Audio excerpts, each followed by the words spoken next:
Orúkọ mi ni Òjó ọmọ Arówósafẹ́ tí gbogbo ayé mọ̀ sí Fádèyí Olóró. Ó ti lé ní oṣù kan síbi tá a wà yìí. Tàbóṣù kan àbọ̀ kásá pé 2 months. Mo fẹ́ wọnú géètì mi nílé. Mo páàkì mọ́tò. Mo wá ní kí n lọ sí géètì àbáwọlé. Mo ṣe ní kí n sọdá báyìí. Ní ẹsẹ̀ mi ṣe gọ́tà yẹn ni mo ṣubú sínú gọ́tà. Ìyẹn ló kọ́kọ́ bring up kíní, ìyẹn ní orókùn yìí ló fi dislocate. Ẹsẹ̀ òsì yìí kan náà ló fi dislocate ńgbà yẹn. Ìyẹn ni mo bẹ̀ sí treat. Mi ò lè rìn náà ńgbà yẹn. But ńgbà tí à ń treat lọ tí wọ́n ń bandage ẹ̀ up, ẹ̀jẹ̀ ò ráyè circulate lọ ìsàlẹ̀.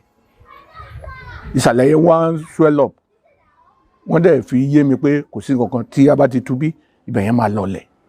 Ńgbà tí eléyìí tó ti wá wà ókè ibi orókún bí tí mo ti ń fò sókè ní bí yẹn ò wá lọlẹ̀ mọ́.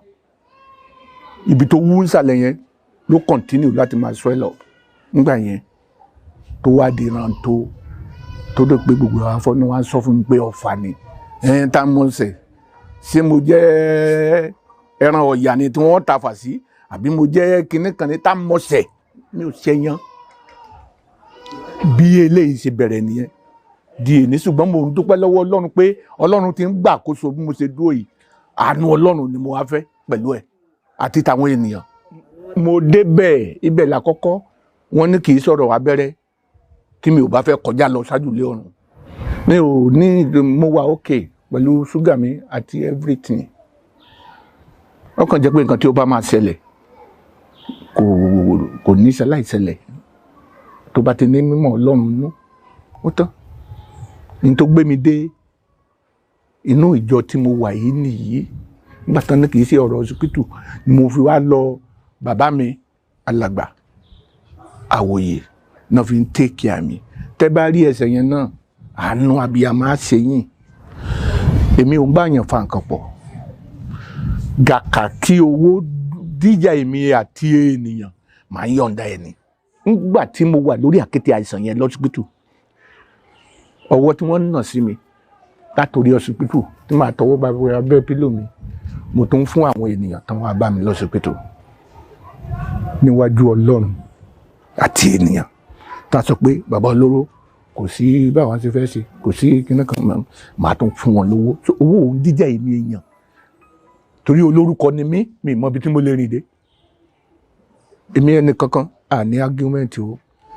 Sẹ́rí ní tèmi, mo ti débì kan rí tí mo fẹ́ rajà, tí mo páàkì mọ́tò tí mo wá fẹ́ rajà ní ṣọ́ọ̀bù yẹn tí mo fẹ́ rajà. Tóbìnrin kan wà lẹ́gbẹ̀ẹ́ mi kò dá mi mọ̀. Wọ́n wá jọ price. Ẹjọ́ jẹ́ kí n san 2,000. Ìyẹn ní 2,500 ni kò já, kò ṣe kinní kan. Ni wá kọjú sí mi. Wọ́n sọ pé Mr. Fádèyí Olóró, kí lẹ wí, kí lẹ fẹ́ ṣe? Bóbìnrin yẹn ṣe wo ojú mi báyìí tó gbọ́ orúkọ yẹn.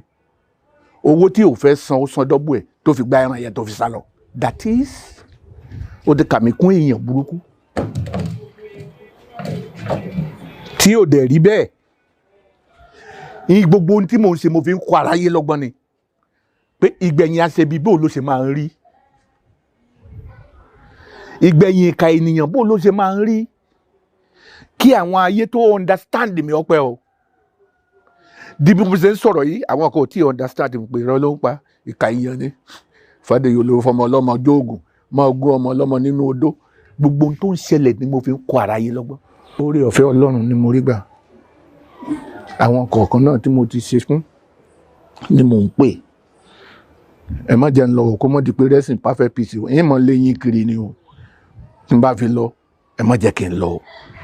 Lórí ọ̀fẹ́ yẹn fi ń wọlé lẹ́ẹ̀kọ̀ọ̀kan. Ìrànlọ́wọ́ ni mo fẹ́.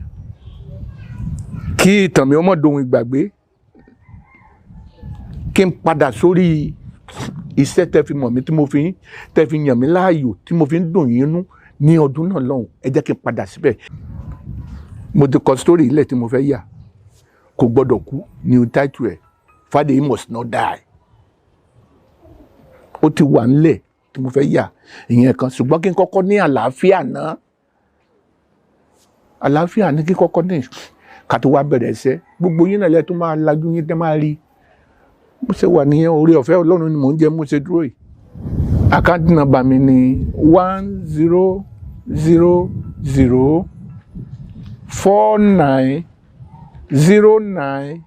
1000490965